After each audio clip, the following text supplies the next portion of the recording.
संजय कुलकर्णी साहब, मुझे ये समझाइए कि हम सुन रहे हैं चीन के ड्रोन इस्तेमाल हो रहे हैं, हम सुन रहे हैं कि वहां टर्की के ड्रोन इस्तेमाल हो रहे हैं, हम सुन रहे हैं कनाडा के ड्रोन इस्तेमाल हो रहे हैं, इन सब ने अपने ड्रोन दे दिए क्या अजरबैजान को? ऐसे है दिनेश, ये बहुत पुरानी लड़ाई है।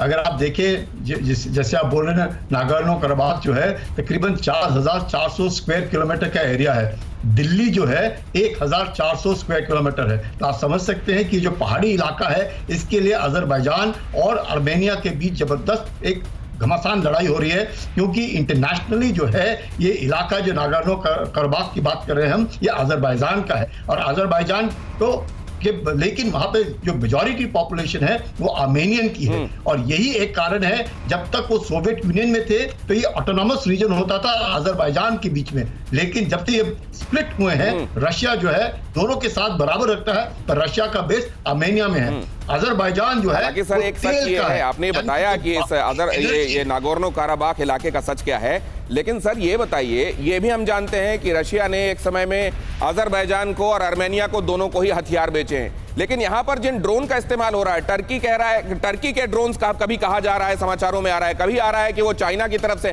कभी कनाडा के ड्रोन्स भी इस्तेमाल हो रहे हैं। ये क्या गड़बड़ झाला है सर? ये समझने की कोशिश कर रहा हूं मैं जनरल जीजी द्विवेदी, क्या ये इसमें असल में असमंजस है और ये सूचनाएं इस तरीके से निकल रही हैं कि वो इस तरीके से लोगों तक पहुंच रही हैं, या वाकई इन मुल्कों ने अपने हथियार और ड्रोन्स दिए हैं अजरबैजान को?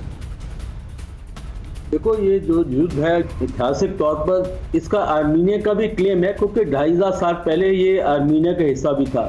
अभी आपने जो क्वेश्चन पूछा है कि ये ड्रोन कहाँ से आ रहे हैं, देखो इसमें दो पहलू हैं, दो पलड़े हैं। एक तो है टर्की जो अपने आप को मिडिल ईस्ट में इस्लामिक अपना नेता बना हुआ है और वो इसकी सपोर्ट कर रहा है, क्योंकि अजरबैजान की पॉपुलेशन जो है मुस्लिम पॉपुलेशन है, इसलिए जो टर्की है उसको सपोर्ट दे रहा है और टर्की उसको हथियार भी दिए हैं और उसको पूरी सपोर्ट भी दे रहा है। और दूसरी तरफ है रशिया, क्योंकि रशिया भी अपना जो मध्य एशिया में अपना पूरा प्रभाव बनाने की कोशिश में है। और आपको पता है कि टर्की और रशिया का सीरिया में, लीबिया में इनका तनाव चल रहा है, तो इसलिए ये दो पहलू जो हैं दोनों से हथियार मिले हैं। आर्मीनिया को भी मिले हैं रशिया से और अजरबैजान को टर्की से मिले हैं।